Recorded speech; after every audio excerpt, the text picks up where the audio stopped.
Hey guys, हाय। तो today's session नहीं कह लो, एक्चुअली मैं तुम लोगों से हमेशा कहता हूँ ना कि तुम लोग कमेंट बॉक्स में कमेंट डालना और जो भी कमेंट सबसे टॉप रेटेड होगा उस पर वीडियो बनाऊंगा। तो जो मेरा पिछला वीडियो था उस पर एक कमेंट आया एक बच्चे का कि sir do let us know how to be financially independent while studying. कैसे हम लोग पैसे कमा सकते हैं या फिर पैसे से आज़ाद हो सकते हैं, माता पिता पे एक बोझ ना बने कि हमारी पढ़ाई का टेंशन उनको हो। और ये बहुत ही जेन्युइन सा प्रॉब्लम भी है, बहुत सारे बच्चों का ये प्रॉब्लम है जहाँ पे बच्चे इस बात के टेंशन में रहते हैं कि उनके माता पिता के पास इतने पैसे नहीं हैं, फिर वो पढ़ाई कैसे करेंगे। और अभी के टाइम पे तो आईआईटी की फीस भी इतनी ज़्यादा है कि बहुत सारे बच्चे उसी को लेकर चिंतित रहते हैं कि सर हमें तो लोन नहीं मिल पाएगा एंड सो ऑन थिंग्स। तो मैं इस पे आज मैंने पहले सोचा कि एक सेशन बना दूं, लेकिन फिर सोचा कि यार सेशन में तो सिर्फ ज्ञान होगा, मतलब मैं ज्ञान दूंगा, बट ज्ञान से ज़्यादा इंसान तजुर्बे से सीखता है, एक्सपीरियंस से। तो आई थॉट कि आज अपने तजुर्बे को साझा करता हूँ तुम लोगों के साथ। कुछ नया टाइप का सोचा हूँ, नया टाइप का इन द सेंस कि आज सोचा कि हर रोज़ तो मैं बोर्ड पे पढ़ाता हूँ, आज बोर्ड पे ना पढ़ा के बातें करते हैं, एक्सपीरियंस बताते हैं। तो चलो, फाइनेंशियली इंडिपेंडेंट कैसे होना है और किस तरीके से आगे बढ़ सकते हो, इसका एक छोटा सा एग्जांपल मैं अपनी लाइफ से ही देता हूँ। और अपनी लाइफ का एग्जांपल देता हूँ क्योंकि मेरी लाइफ भी बहुत हद तक मोर और लेस ऐसी ही मिलती जुलती रही है जैसा आप लोग बताते हैं कमेंट बॉक्स में। तो बात बहुत सालों पुरानी है, जब मैं उस वक्त 10th में हुआ करता था। तो 10th में भी नहीं, मतलब थोड़ा और पीछे जाते हैं, 9th में। तो 9th तक में सब चीज़ें ठीक चल रही थी, लेकिन घर के हालात ज़्यादा अच्छे नहीं थे। फिर जब मैं 10th क्लास में आया तो घर की हालत बहुत ख़राब हो गई, मेरे घर की हालत। पिताजी के पास नौकरी नहीं थी, बिकॉज पिताजी हमारे बिजनेस कर रहे थे और जिस भी लोगों के साथ बिजनेस किया वो कुछ सही नहीं हुआ, और मतलब कई सारे ऐसी चीज़ें हुई जो एक्सपेक्टेड नहीं थी, और हालत इतनी ख़राब हो गई कि पिताजी को उस बिज़नेस से हटा दिया गया। मतलब वो अपना, पिताजी का, हमारा अपना बिज़नेस था। और फिर बहुत हद तक चीज़ें ऊपर नीचे हुई और हालत इतनी ख़राब हो गई कि खाने को भी पैसे नहीं थे। और ये तब की बात बता रहा हूँ जब मैं 10th क्लास में था। और फिर देखते ही देखते हालत इतनी ख़राब हो गई कि मुझे मेरे स्कूल से हटा दिया गया। बोला गया कि पैसे आएंगे तो आना, नहीं तो आपका ड्यूज़ बहुत ज़्यादा है। तो ड्यूज़ बहुत ज़्यादा है, 3-4 महीने से स्कूल की फ़ीस नहीं गई थी। और फिर मुझे स्कूल वालों ने बोल दिया कि अब नहीं आपको अलाउ कर सकते। तो उस वक्त हालत जब ऐसी थी तो फिर हम लोगों ने कुछ सी तरह से कुछ हाथ पैर मारे, कुछ काम करना शुरू किया। और उस वक्त एक टिफ़िन सेंटर टाइप से मम्मी ने खोला था, और धीरे धीरे फिर उसको आगे बढ़ाया हम लोगों ने, और किसी तरह से पैसे वगैरह आए और ज़िंदगी आगे बढ़ी। फिर ये बात तो 10th की थी, और फिर किसी तरह से घर तो चल गया, बट हालत नहीं सुधरी थी। 11th-12th में भी हालत ख़राब ही थी, बट लकीली 11th-12th में मुझे पढ़ने के लिए उतने ज़्यादा पैसे नहीं लगाने पड़े, बिकॉज 10वीं में मेरे नंबर अच्छे आए थे। तो बहुत सारे कोचिंग वालों ने ऐसे ही पढ़ा दिया, कुछ लोगों ने फ्री पढ़ा दिया, कुछ लोगों ने कम पैसे में पढ़ा दिया। फिर दिक्कत तब आई जब मैं 11th और 12th पास कर गया, और 12th पास करने के बाद मेरा आईआईटी नहीं हुआ। जब आईआईटी नहीं होता है तो फिर लोगों ने जितना भरोसा किया आप पे, आपने उतने भरोसे पे नहीं खरे उतरे आप। और उसके बाद फिर किसी कोचिंग ने मुझे एडमिशन नहीं दिया, और एक कोचिंग ने एडमिशन दिया, बट वहाँ पे मेरा थोड़ा सा परफॉर्मेंस ख़राब हो गया। मैं रैंक 1 से, मतलब उनके यहाँ टॉप करता था, और रैंक 1 से मैं रैंक 4 पे आ गया। तो मेरा इतना परफॉर्मेंस ख़राब हुआ था मेरा, बस इसके कारण से मुझे हटा दिया गया। और खैर कुछ और भी कारण थे, खैर उस सब चीज़ों में नहीं जाते हैं। तो 12th मेरा पूरा ऐसा बीता जहाँ पे मैं कोई कोचिंग, फॉर्मल कोचिंग में नहीं जा पाया, और पूरी तरह से पूरा 1 साल मैंने ड्रॉप लिया था, ये सोच के कि मैं अच्छी कोचिंग में जाऊँगा, अच्छे से पढ़ाई करूँगा और इस बार आईआईटी निकालूंगा। बट पूरे साल आईआईटी, मतलब कोई कोचिंग जा नहीं पाया, खुद से पढ़ाई वढ़ाई की, जितना हो पाया ठीक ठाक हुआ, आईआईटी नहीं निकल पाया। पर आईआईटी जब नहीं निकल पाया तो उसके बाद भी मुश्किलें ख़त्म नहीं हुई थी। जब मैं 12th अपना ख़त्म कर दिया तो उसके बाद भी मुश्किलें ख़त्म नहीं हुई।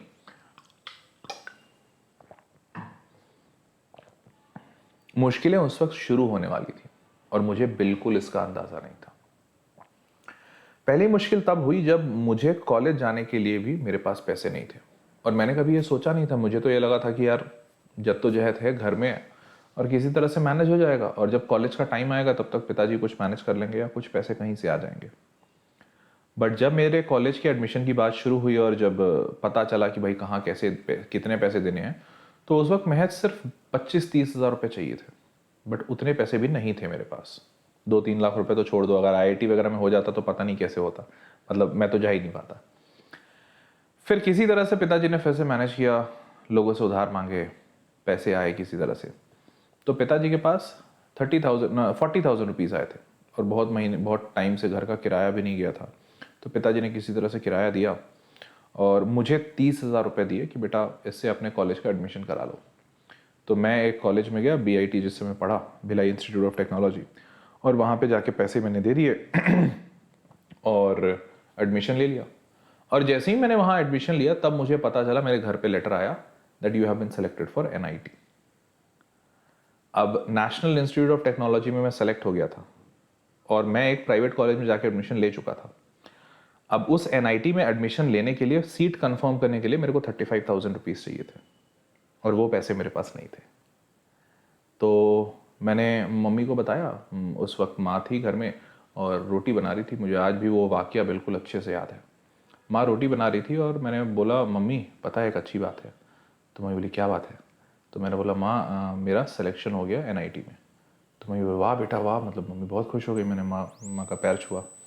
तो मम्मी बोली, जाओ जाओ फिर एडमिशन लो। तो मैं बोला, मम्मी पैसे नहीं हैं। तो मम्मी बोली, क्यों? पापा ने तो दिए थे 30,000। तो मैंने बोला कि मम्मी वो तो उस कॉलेज में दे दिया, अब वो कॉलेज से वो लोग पैसे वापस निकालने नहीं देंगे, या निकालने भी देंगे तो 1-2 महीने बाद देंगे, और उसमें भी बहुत सारे पैसे काट लेंगे। तो माँ वहाँ पे खड़ी थी और एंड शी, मतलब उसने कुछ कुछ सोचा और इतनी जल्दी उसने एक्ट किया, व्हाट शी डिड, कि माँ गले में एक सोने का चेन होता है ना, वो सोने का चेन भाई मतलब घर की महिलाएं पहनती हैं, तो वो बहुत एक पतला सा सोने का चेन मम्मी ने पहन रखा था, और कान में 2 बालियां थी। तो माँ ने तुरंत वो सोने का चेन उतारा और वो कान की बाली उतारी और तुरंत हाथ में मेरे रख दिया, बोला, बेटा इसको जाओ बेच दो और जल्दी से एडमिशन ले लो। और उस वक्त हमारे घर की हालत इतनी ख़राब चल रही थी कि माँ के कुछ और गहने भी थे, बट वो सारे गहने या तो बिक चुके थे या तो कहीं किसी के यहाँ गिरवी रखे हुए थे, और माँ के पास सिर्फ वही 2 गहने थे। एंड जब माँ ने ये किया तो मतलब मुझे ऐसा महसूस हुआ कि पाँव के नीचे से ज़मीन खिसक गई हो। मुझे ऐसा लग रहा था कि मेरे आंखों के सामने मेरी माँ, और मैं बेटा हूँ, जबकि अपने आप को मतलब नकारा बेटा नहीं मानता था मैं, तो मेरे आंखों के सामने मेरी माँ पूरी तरह से कोरी हो चुकी है, और जो 2 गहने उसके पास बचे थे, बिकॉज मेरी माँ को भी गहने का बहुत शौक था, हर औरत को होता है। तो she gave it to me and she said कि जाओ इसको बेच दो और अपना एडमिशन ले लो। तो 2 मिनट तक तो मुझे कुछ समझ नहीं आया, मैं मुझे क्या करना चाहिए, क्या हुआ मुझे। बट जब फिर मैं वापस अपने दिमाग में, अपने सेंसेस में लौटा, तो फिर मैंने बोला कि नहीं माँ, ये तो नहीं होगा। मैंने माँ को बोला कि माँ पता है, पढ़ने के लिए मेरे पास पैसे हो ना हो, एक बात की गारंटी देता हूँ कि तेरा बेटा हर आईआईटीएन और हर एनआईटीएन से बहुत ऊपर जाएगा। और ये बात मैंने अपनी माँ को कही। मैंने बोला कि मम्मी तुम चिंता नहीं करो, ये गहने वहने बेच के तेरा बेटा कभी नहीं पढ़ेगा, और तेरे गहने मैं बेच दूँ अपनी पढ़ाई के लिए, ऐसा कभी नहीं होगा, तो ये तुम अपने पास रखो। एंड देन शी, मतलब मम्मी ने समझाना शुरू किया, अरे ये सब कुछ नहीं होता, तुम अच्छा पढ़ जाओगे, बहुत कुछ हो जाएगा मेरे लिए, तुम बहुत गहने खरीद दोगे मेरे लिए, ये सब कुछ नहीं होता। बट मुझे अंदर ही अंदर पता था, बिकॉज मेरी माम हमेशा मुझे बताती थी कि वो जो माला था, जो एक माला माँ ने पहन रखा था, जो उसने बचाया था, वो एक्चुअली मेरी नानी की थी। तो माँ को अपनी माँ से बहुत लगाव था, जैसे मुझे अपनी माँ से है। तो माँ हमेशा बोलती थी कि वो नानी की आखिरी निशानी है। बट मेरी पढ़ाई के लिए मम्मी ने वो भी नहीं देखा। बट मैंने बोला कि नहीं, मैं ऐसे नहीं लूँगा। और अगर फ्रैंकली बताऊं तो वो एक मोमेंट था, वही एक सबसे बड़ा निर्णायक समय था मेरे लिए, जब मैंने ये बात अपने दिमाग में बैठा ली कि पैसा मुद्दा नहीं होता है, चाहे जो हो जाए, पढ़ने के लिए पैसा मुद्दा नहीं हो सकता है, और पढ़ने के लिए कॉलेज भी मुद्दा नहीं होगा मेरी केस में। ये उसी वक्त मैंने डिसाइड किया।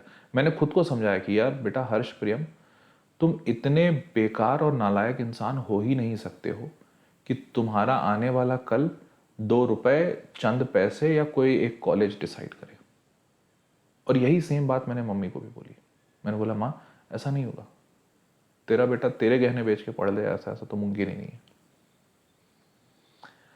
फिर उसके बाद मैंने अपने ज़िंदगी का एक नया आयाम शुरू किया। फिर मैं अपने कॉलेज गया, मैंने एनआईटी छोड़ दिया। मैंने बोला नहीं, एनआईटी की ज़रूरत नहीं है मुझे अपनी काबिलियत दिखाने के लिए कोई एनआईटी आईआईटी की ज़रूरत नहीं है। फिर मैं अपने कॉलेज गया, भिलाई इंस्टीट्यूट ऑफ टेक्नोलॉजी। बड़े कम लोग उसको जाना करते थे। जब मैं कॉलेज में गया तो कॉलेज का नाम अच्छा था, लोग उसके बारे में अच्छा बोलते थे, लेकिन कॉलेज के अंदर जो बच्चे वहाँ आए थे वो उसके बारे में बहुत ज़्यादा वाव नहीं फील करते थे। बोलते अरे यार, छोटा नॉर्मल कॉलेज है। और वहाँ सारे बच्चे वैसे ही आते थे जिनका बहुत अच्छा परफॉर्मेंस नहीं होता था। बट मेरे दिमाग में ये बात क्लियर था कि कॉलेज मायने नहीं रखेगा और मैं अपनी ज़िंदगी अपने हिसाब से बनाऊंगा। और पूरी ज़िंदगी, मतलब पूरे 4 साल जो मैंने अपने कॉलेज में बिताए, उस पूरे 4 साल में सबसे ज़्यादा इंपॉर्टेंट जो बात रही है वो यही रही है कि मुझे अपनी ज़िंदगी अपने हिसाब से चाहिए। कोई एक कॉलेज का नाम या कुछ पैसे मेरे आने वाले कल को डिसाइड नहीं कर सकते। एंड यू वोंट बिलीव, विगत मैंने 4 साल वहाँ उस कॉलेज में बिताए। उस 4 साल में मैं उस कॉलेज से बहुत कुछ सीखा, बहुत ज़्यादा कुछ सीखा। लोग बोलते थे कि यार हर्ष भाई, तुम तो अलग ही लेवल के इंसान हो। बट फ्रैंकली बता रहा हूँ, उस कॉलेज में जाने के पहले मैं वैसा इंसान नहीं हुआ करता था। और उस कॉलेज ने मुझे सिखाया, लेकिन वही वो कॉलेज था जो बाकी बच्चों को कुछ ना सिखा पाया। तो क्या ये कॉलेज की गलती थी? नहीं, ये कॉलेज की गलती नहीं थी। ये गलती थी उन लोगों के सोच की। और अब मैं बताता हूं कि मैंने उस कॉलेज में डेवलपमेंट कैसे किया। और यहां से एक मेन पार्ट शुरू होता है जो आप लोग पूछते हैं कि सर फाइनेंशियली इंडिपेंडेंट कैसे हो सके। तो देखो, सबसे पहला चरण ये है कि आपको ये सोचना पड़ेगा कि ये मुमकिन है। चाहे आप जिस भी जगह हो, जिस भी शहर में हो, जिस भी गली कूचे में हो, आप अगर सोच लोगे कि आपको इंडिपेंडेंट होना है, आपको पैसे कमाने हैं, आपको जो भी करना है, अगर आप सोच लेते तो आप कर लोगे। तो एग्जाम्पल के तौर पे मैं बताता हूँ, जैसे जब मेरी हालत बहुत ख़राब थी और कॉलेज में एडमिशन लेने वाला था, तो जो ड्रॉप ईयर था ना, चूंकि मुझे कहीं कोचिंग में एडमिशन मिला नहीं था, मैं बहुत फ्री रहता था पढ़ाई के बाद भी, तो मेरे पास टाइम था, तो मैं बच्चों को पढ़ाता था, छोटे बच्चों को। और कॉन्फिडेंस इतना था माता पिता की वजह से कि मैं 12th में होने के बावजूद 12वीं के बच्चों को ट्यूशन पढ़ाता था। Can you imagine? और मैं खुद जेई का प्रिपरेशन करता था और मैं जेई के बच्चों को ट्यूशन पढ़ाता था और लोग मुझे पैसे देते थे, अच्छे खासे पैसे। एग्जाम्पल के तौर पे मैं बताता हूँ, मैं उस वक्त, आज से करीबन 10-12 साल पहले, मैं 1-1.5 घंटे के 1.5 आवर की एक क्लास होती थी और एक क्लास का 500 रुपये लेता था। 1 आवर मतलब 1.5 आवर, 90 मिनट्स का 500 रुपीज़, ठीक है। और मैं अच्छा खासा कमाता था, उसी की वजह से कुछ सेविंग हुई थी जिसकी वजह से मैं कॉलेज जा पाया। अब जब वो सब चीज़, और वो ये सब बातें मैं बता रहा हूँ पटना की, तो पटना बिहार का कैपिटल है। अब वहां से उठ के मैं छत्तीसगढ़ आ गया। छत्तीसगढ़ एक छोटा सा स्टेट है, और छत्तीसगढ़ के भी स्टेट में मैं कैपिटल में नहीं आया, मैं भिलाई में आया। दुर्ग भिलाई एक जगह है। वहां पे आलम यह था कि लोग वहां ट्यूशन पढ़ाने के लिए टीचर्स को 500 रुपये महीने का देते थे, जिसमें वो टीचर 25 दिन पढ़ाता था। Can you just imagine? There was a huge difference. और जब मैं आया तो मैं इसी कॉन्फिडेंस पे आया था कि यार पैसे तो मैं कमा ही लूंगा क्योंकि मेरे को कमाना आता है। पर जब मैंने रियलिटी में ग्राउंड चेक देखा और जब मैंने ये देखना शुरू किया कि यार यहाँ पैसे कमाने तो बहुत मुश्किल है क्योंकि जगह बहुत छोटी है, तो मुझे बहुत बड़ा झटका, पहले तो झटका लगा। मैंने खूब कोशिश की, खूब हाथ पैर मारे। मैंने बोला 500 रुपये घंटे नहीं दोगे, 400 रुपये घंटे दे दो। लोगों ने बोला 500 रुपये 400 रुपये घंटे, क्या बता रहे हो सर, घंटा उंटा यहाँ नहीं चलता, पूरे महीने का 500 रुपये देंगे, आप थोड़ा ज़्यादा लोगे तो चलो 600 रुपये दे देंगे। बोले क्या मजाक करो, 500 रुपये 600 रुपये महीने का मेरे में होगा क्या उसमें। तो खैर, बहुत कोशिशों के बाद एक अच्छी ट्यूशन मिली और मैंने अपने कमाई का जरिया उस ट्यूशन से ही निकाला। और फ्रैंकली बता रहा हूँ, हर रोज़ ये सोचता था कॉलेज से आने के बाद कि वापस घर चलता हूँ, नहीं हो पाएगा, कैसे पढ़ाई करूँगा। खाने तक को पैसे नहीं थे मेरे पास, क्योंकि मैं जब कॉलेज गया था तो कुछ ही पैसे थे। पिताजी ने 30,000 दिया था, उसमें से 27,000 रुपये, 27,000 के आसपास कॉलेज में रह गए थे। 2-3 हज़ार रुपये मेरे पास बचे थे और 2-3 हज़ार, कुछ 3-4-5 हज़ार रुपये मैंने अपने लिए बचाया था। तो कितने दिन जीता उससे। और हर रोज़ मैं रात को थोड़ा टूट जाता था, मुझे ऐसा महसूस होता था, मैं रोने लगता था, मुझे ऐसा लगता था कि यार लगता नहीं है कि मैं पढ़ पाऊंगा, मेरे भाग्य में पढ़ना लिखा नहीं है। पर उस वक्त मुझे मेरी माँ की बात हमेशा एक याद आती थी। मेरी माँ एक बहुत प्यारी सी बात कहती थी। माँ कहती थी कि हर्ष, पता है, एक गरीब छोटा बच्चा जो रोड पे घूमता रहता है और भीख मांगता है, क्या तुम उसे देखते हो तो तुम्हें उस पर दया आती है? मैं बोला हाँ आती है। तो माँ ने पूछा कि क्या तुम कभी ऐसा सोचते हो कि उस बच्चे को गोद में उठा लें और घर ले के चलें और उसको अडॉप्ट कर लें? मैंने बोला नहीं, ऐसा तो कभी नहीं सोचता। तो माँ ने बोला ये फैक्ट है, ये रियलिटी है दुनिया की। अगर आप बहुत बुरे स्थिति में हो या आपके साथ बहुत कुछ गलत हुआ है तो आप पे लोग तरस खाएंगे, दया करेंगे, लेकिन वो कभी आपको अपने साथ नहीं करेंगे। और ये एक रियलिटी है, ये एक कड़वा सच है। तो अगर कभी तुम जिंदगी में हार रहे हो ना, और रीजन बहुत जेन्युइन हो सकता है जैसे मेरे केस में पैसे कमाने की जिम्मेदारी मेरी नहीं थी। शायद ये जिम्मेदारी मेरे पिता या माता जी की थी कि वो मुझे पैसे देते और मुझे मुझे पढ़ाते, जैसा कि आम जिंदगी में हर कोई के साथ होता है। पर अगर वो ये जिम्मेदारी नहीं कर पा रहे थे और अगर मैं अपनी पढ़ाई नहीं कर पाता तो लोग मुझ पे तरस खाते, मुझ पे दया करते, मुझे बोलते कि नहीं यार तुमने कुछ गलती नहीं की, तुमने कोशिश की, लेकिन कोई मेरे साथ नहीं खड़ा होता क्योंकि मैं एक सक्सेसफुल इंसान नहीं होता। और ये सक्सेस बहुत जरूरी है। तो इसीलिए, और जब भी मैं टूटता था रात को, जब मैं बैठ के रोता था, मुझे लगता था कि यार कुछ हो नहीं पाएगा, तो मैं यही बात सोचता था माँ की। मुझे ऐसा लगता था कि नहीं यार, अगर मैं वापस चला गया ना घर तो मम्मी पापा कभी कुछ नहीं बोलेंगे, वो मेरे साथ खड़े रहेंगे, मेरी सहानुभूति मुझे देंगे। उन्हें खुद को बड़ा बुरा महसूस होगा कि वो अपने बच्चों को पढ़ा ना सके, लेकिन दुनिया वालों के लिए कोई मायने नहीं रहता। दुनिया वाला सिर्फ यही बोलेगा कि तुम एक अनसक्सेसफुल इंसान हो, और कोई मेरे साथ खड़ा नहीं होगा। और ये बात हर रोज मुझे हिट करती थी। और सिर्फ इसी हिट के कारण से, चाहे जितने मुश्किल हालात हो हर रोज, तो यू वोंट बिलीव, जब मुझे ये ट्यूशन, मैंने बताया ना कि बहुत अच्छा ट्यूशन मुझे मिला था अपने कॉलेज वाले शहर में, तो मुझे ट्यूशन नहीं मिल रहा था और ऑलमोस्ट 1 हफ्ते हो गए थे। तो 1 हफ्ते के बाद मुझे एक नौकरी मिली और फाइनली एंड दे सेड कि मतलब पार्ट टाइम में, क्योंकि कोई पार्ट टाइम में रख नहीं रहा था यार। वो ऐसी जगह थी दुर्ग भिलाई जहाँ पे 7-8 हज़ार रुपए में लोग महीने भर काम करते हैं, 10 घंटे की नौकरी, मतलब सुबह 9 बजे से लेकर शाम के 7 बजे तक। मैं तो वो कर नहीं सकता था बिकॉज मेरा तो कॉलेज था। मेरे पास सिर्फ शाम का टाइम होता था, शाम को 5 बजे, 5 से 9 में काम कर सकता था। और 5 से 9 में तो ऑलमोस्ट ऑफिस बंद हो जाते थे, और जो नहीं भी बंद होते थे वो बोलते थे 4 घंटे काम करोगे 2,000 रुपये दे देंगे। 2,000 रुपये में चचा होगा क्या मेरा? 2,000 रुपये तो मेरे रूम का किराया है। तो आखिर में फिर एक ऐसा बुरा वक्त भी आया था कि there was a job of a peon, चपरासी की नौकरी थी, ऑफिस साफ करना था, and I had no other option, and finally I said कि ठीक है मैं वही काम कर लूँगा, मुझे अपनी पढ़ाई जारी रखनी है। और जैसे ही मैंने उसको हाँ बोला, मैं अगले दिन उस काम पे जाने वाला था, लेकिन अगले दिन किसी एक दूसरी जगह से कॉल आ गया कि आप आ सकते हैं, हम आपको काम पे रखने के लिए तैयार हैं। And that was a post of a senior editor, जहाँ पे कुछ पढ़ाई लिखाई की काम करनी थी, ऐसे ऑड जॉब्स नहीं करने थे।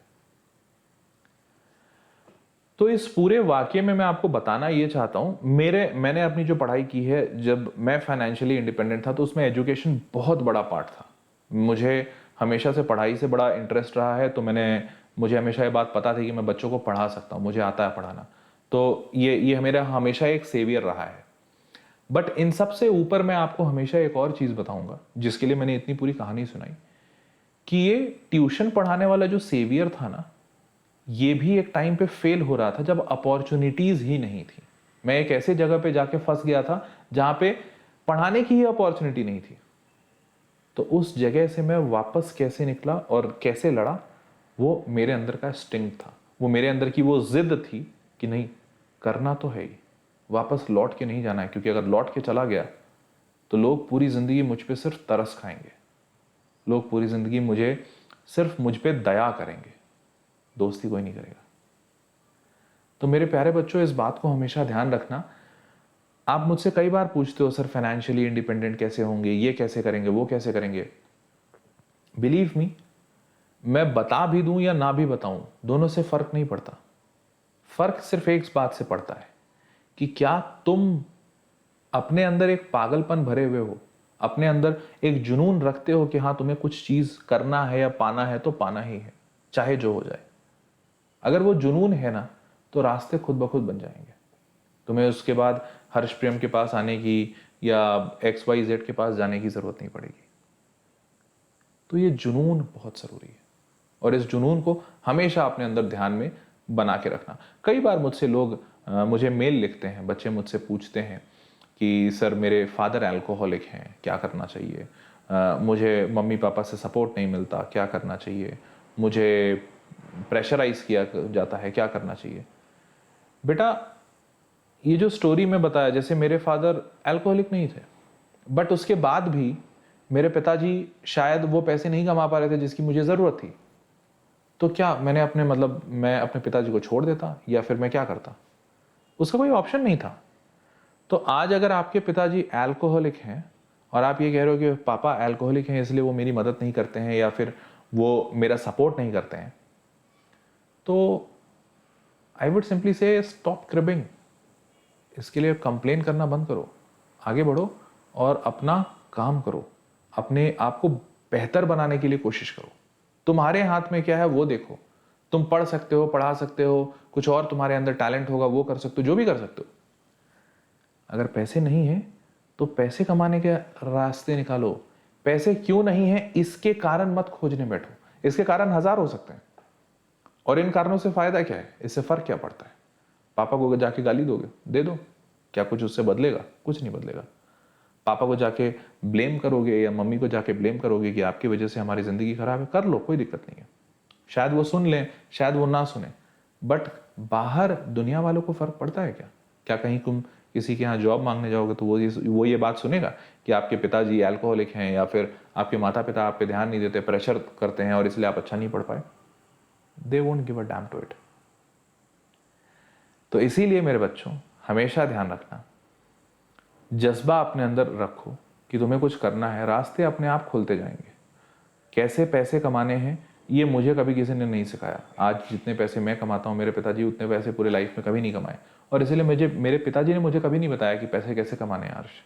बट खुद ब खुद रास्ते खुलते गए। बस मेरे पिताजी ने मुझे एक ही बात सिखाई कि बेटा कभी हार मत मानना। मुश्किल हालात तुम्हें हमेशा परखेंगे, हमेशा टेस्ट करने की कोशिश करेंगे कि तुम कितने मजबूत हो। और कई बार मैं जैसे पापा से एक सवाल पूछता था, मैं पापा से हमेशा सवाल पूछता था, पापा हमारे साथ ही ऐसा क्यों होता है, हमने क्या गलत किया है? क्योंकि मेरे पापा गीता वगैरह पढ़ के मुझे सुनाते रहते थे और उसमें बताते रहते थे कि कर्म का एक कंसेप्ट होता है, अगर तुम अच्छा करोगे तो तुम्हारे साथ अच्छा होगा, तुम बुरा करोगे तो तुम्हारे साथ बुरा होगा। तो मैं हमेशा पापा से पूछता था कि पापा हम लोगों ने तो कभी किसी के साथ बुरा किया नहीं, किसी के पैसे छीन लिए हों, किसी का बुरा सोचा हो, किसी के साथ गलत किया हो, ऐसा तो किया नहीं, हमारे साथ इतना बुरा क्यों होता है? तो पापा एक बात हमेशा बोलते थे, पापा बोलते थे तुम्हें पता है हर्ष, तुम बहुत ज्यादा जोर से किसे दबा सकते हो, एक शीशे को या एक पत्थर को? तो मैं बोलता था पत्थर को। तो बोलते थे क्यों? क्योंकि शीशा टूट जाएगा, थोड़ा सा भी दबाओगे तो टूट जाएगा, तुम्हें पता है वो टूट जाएगा, इसलिए तुम उस पर दबाव डालोगे ही नहीं। पर तुम्हें पता है कि पत्थर या एक हीरा, हीरे पे तुम चाहे जितना दबाव डाल लो, हीरा नहीं टूटेगा, इसीलिए दबाव डाला भी जाता है हीरे पे। तो ऊपर वाला जो भगवान है ना, वो देखता है, वो जानता है कि तुम्हारे अंदर कितनी कैपेसिटी है, और इसीलिए उस लेवल तक तुम्हें टेस्ट किया जाता है, और तुम सह सकते हो इसीलिए तुम्हें टेस्ट किया जाता है। और इसमें कोई बुराई नहीं है, इसमें कोई बुराई नहीं है, तुम एक मजबूत इंसान हो। तो अपनी इस मजबूती को समझो और आगे बढ़ो, और हर हाल में जीत तुम्हारी होगी। पैसे भी मिल जाएंगे, तुम्हारी पढ़ाई भी हो जाएगी, तुम अपने परिवार को एक अच्छा सपोर्ट भी कर दोगे, और तुम इन सारी चीजों से बाहर भी निकल जाओगे। हमेशा याद रखना, हर सुबह की पहली वाली रात बहुत ज्यादा काली होती है, बहुत ज्यादा अंधियारी होती है, ऐसा लगता है कुछ भी नहीं दिख रहा है, चांद भी बहुत मध्यम सा हो जाता है और रोशनी भी खत्म हो जाती है। लेकिन जब सारे आसार बंद होते दिखे, जब सारे हालात खराब होते दिखे, तो हमेशा याद रखना कि सुबह होने ही वाली है। ये सफर बहुत है कठिन, मगर मेरे ना उदास हो मेरे हम सफर, ये अगले मोड़ की मुश्किलें। समझ पा रहे हो? तो मेरे प्यारे बच्चों, आज का सेशन यही तक था। उम्मीद करता हूँ कि इस छोटी सी स्टोरी से, इस मन की बात से आप लोग थोड़ा कोरिलेट कर पाए होंगे, थोड़ा हौसला मिला होगा आपको और लड़ने का और आगे बढ़ने का। और मुझे नहीं पता कि ये स्टोरी सेशन या फिर ऐसा सेशन आपके लिए यूज़फुल है कि नहीं। और ये एक नया टाइप का सेशन था जहाँ पे मैं बैठ के बिना कोई स्लाइड्स के सब चीज़ें बता रहा हूँ। तो मुझे ज़रूर बताना कमेंट बॉक्स में लिख के कि how did you like it, समझ आया, पसंद आया, मज़ा आया कि नहीं। अगर अच्छा लगा होगा तो I am going to continue it और भी ऐसे सेशंस लाऊंगा। और अगर अच्छा नहीं लगा तो ठीक है, कोई बात नहीं, कुछ और नया ट्राई करेंगे, ठीक है। तो do let me know in the comment box. Video like तुमने कर ही दिया होगा, चैनल सब्सक्राइब कर देना और कमेंट बॉक्स में अपने कमेंट ज़रूर डालना, बहुत इंपॉर्टेंट है, ठीक है। तो चलो, see you all in the next session. तब तक के लिए मज़े करो, टेक केयर, बाय बाय।